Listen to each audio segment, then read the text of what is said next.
Hello, my name is Ben. And my name is Josh. And welcome back to FPL Graduates and welcome back to another Transfer Targets video. So this week we're going to be looking at some of the best players to get into your squads for Game Week 26 to Game Week 32. That sort of 6-game window where it's going to be a real decisive time in the FPL game. A lot of people looking towards using their chips like the wildcard, the bench boost, free hits, all within that small 6-game week gap. So yeah, these are the guys that we're going to be looking at so far today. So Purvis Stupinan is up first. Obviously Brighton double in Game Week 27. Really good looking fixtures for them. Leeds and Crystal Palace. They also have West Ham at home for this week as well. So 3 fixtures in the space of 2 game weeks that look really good on paper. He's been confirmed that he can play as well by De Zerbi. So that niggle that he picked up is not a problem. What's your thoughts on him, Ben? Do you think he's the best Brighton defensive asset when fit? Yeah, in terms of sort of an attacking asset going forward and getting potential returns, he's looked really good since De Zerbi has come in. And of course, the 2 double game weeks in very quick succession in 27 and 29 make him very, very viable to go for. A lot of managers may look towards sort of other options in different positions from Brighton. But if you're going from a defensive standpoint at 4.7 million, he really is an absolute bargain for the returns that you're looking at potentially getting from him. Okay, so next up, we have got another defensive bargain.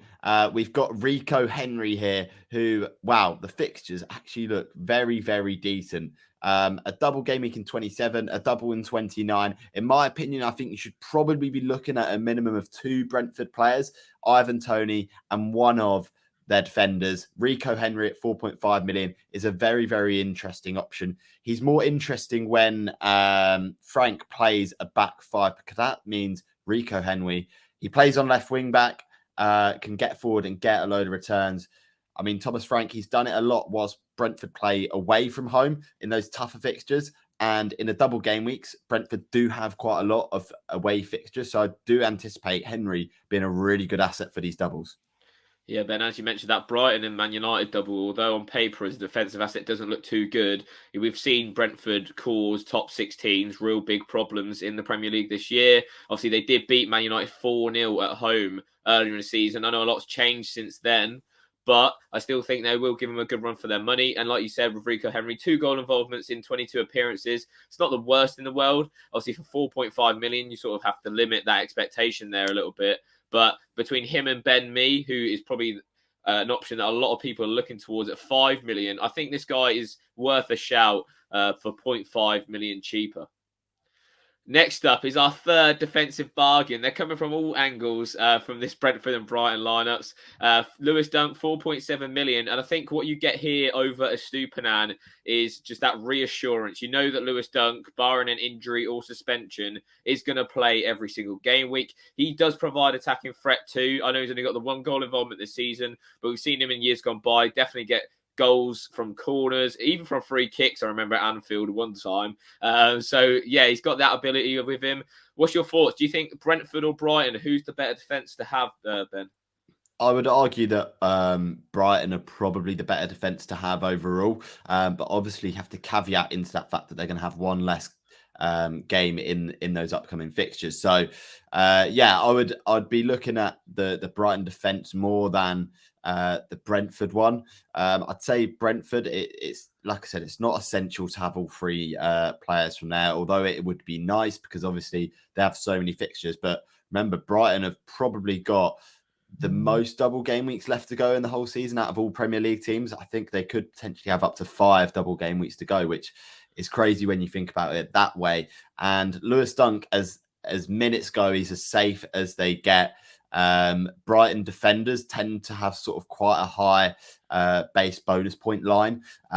So it is likely that if Brighton do keep clean sheets, Lewis Dunk's going to be involved in the bonus points. Okay, so next up is a guy I genuinely think you should probably look to get in your teams if you don't have already. It's Ivan Toney at 7.6 million with 2 doubles coming up. Really nice fixtures in between from an attacking standpoint. Fulham at home is a good fixture. Leicester at home is another good fixture in terms of attackers and what their defence can provide against Ivan Toney. And I do think, he's a great price. And to get him in, I see people saying he's a bit of a risk with the yellow cards and everything like that. If he doesn't pick up the 2 yellow cards that he needs to get a ban, then I think he's going to provide loads and loads of points for FPL managers. Yeah, so as Ben alluded to, he only needs 2 more yellows to reach, I think, 10 in total for the season. That gets him a 2-match domestic ban. Plus, you've got the whole betting scandal allegations that are hanging over him. From what we read and what we saw this week, we don't think that'll be any sort of ban in place until at the earliest of April. Which again, Tony's gone back to his lawyers. It's all getting all confusing. Basically, he'll be good for that game week 27 against Everton and Southampton, which is the double that you'd want him for. The fixtures either side of that, like Ben alluded to, are really good too. I think for me, yes, he is prone to picking up yellow cards, but it's the risk you got to take. If I get an Ivan Toney who gets 2 yellow cards in the next 3 fixtures, I think that's just a really unlucky FPL decision. Do you know what I mean? I'd rather look at it in the upside as Toney can score against those defenses and probably, outscore most of the other strikers at his price point. So for me, I think he's a dead cert in everyone's teams. And if you're not getting him because of the yellow cards, I think you should definitely reassess that decision. Next up is a man on absolute flames right now. It's Ollie Watkins. He's been on fire. I think he's got 6 returns in his last 6 games or something. It's absolutely crazy. Since Unai Emery's come in charge, Aston Villa have looked like an absolute different beast to what we've seen so far this season. 8 goals, 5 assists for Watkins. He's gone under the radar, I think, of most FPL managers.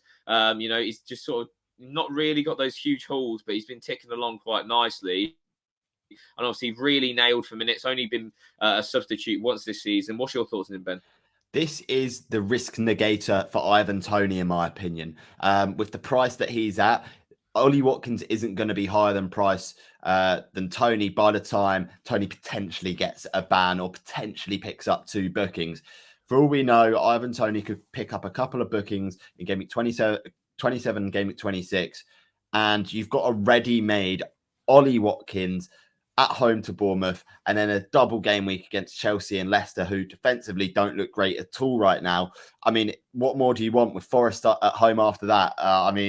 It's fantastic, and it's a perfect 4th striker option at this point because the template is going to be so strong up front. It's going to be a lot of Kanes, Haalands, and Ivan Toneys at the moment.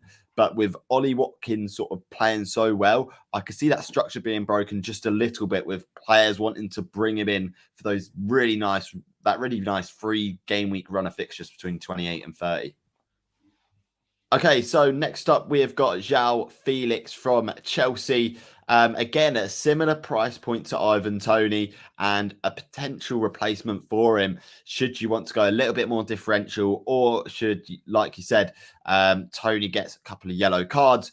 Nice fixtures going forwards. Chelsea don't look too great going forwards at the moment. So for me, it might be just a wait and see, because with Chelsea, all they need is a couple of results and they'll start getting on a roll. And getting those results in and looking a lot more dangerous going forwards. João Felix has been looking like their best attacking asset since he's come into Chelsea. Yeah, João Felix looking really good. He's in the top 10 for predicted points this week as well, at 5.6 points, I do believe, on Fantasy Football Hub. So really high. He seems to rank quite highly in the predicted points, and you can see why. The XG and XA so far in 4 appearances is ridiculously good. The only caveat is that Chelsea have literally only scored 6 goals this year, and we're in March now. So their attack is not looking great, but you like to think if they do score goals, it's going to be through this man, and he's getting the chances. It's just whether they can finish it, and that's been the problem for Chelsea all season long. So our final transfer target for this week, we've gone with 4 forwards because we feel like there needs to be some options up top, especially with the Toney controversy that we've had at hands. Kelechi Iheanacho is our last pick. Southampton away this week, followed by Chelsea at home, which, we've seen Chelsea been very poor defensively. No Thiago Silva now for a few weeks as well, which I think is a really big problem for them. Brentford away, followed by a double, and then Bournemouth at home. So Leicester's fixtures are not bad either. He's sort of been the more favoured striker in recent weeks, obviously picking up a couple of returns. I think between him or James Maddison, it could be a nice differential to have in your wild card if you're wild carding this week or next. What's your thoughts on him, Ben? Yeah, I don't mind him at all. Obviously, in the Rodgers era, Iheanacho's not been sort of a regular starter and had his position nailed down for large chunks of a season. But over a short-term period, like it could be from sort of game week really 26 onwards, to maybe where you're looking at 32, 33 and what you're going to do there, Iheanacho could be a good option if he gets the run of games and if he gets the minutes. He's a clinical finisher.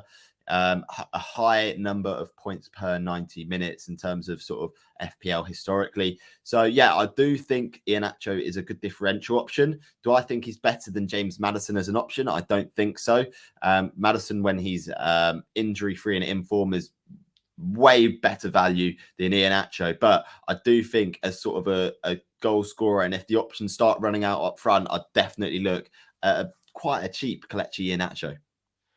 So that rounds up our game week 26 transfer target. It's going to be a huge game week in deciding what's going to happen going forward for the next few weeks, that's for sure. What's your plan, Ben? Are you going to be wild carding or anything like that this week? Oh, I think I could be tempted by a wild card.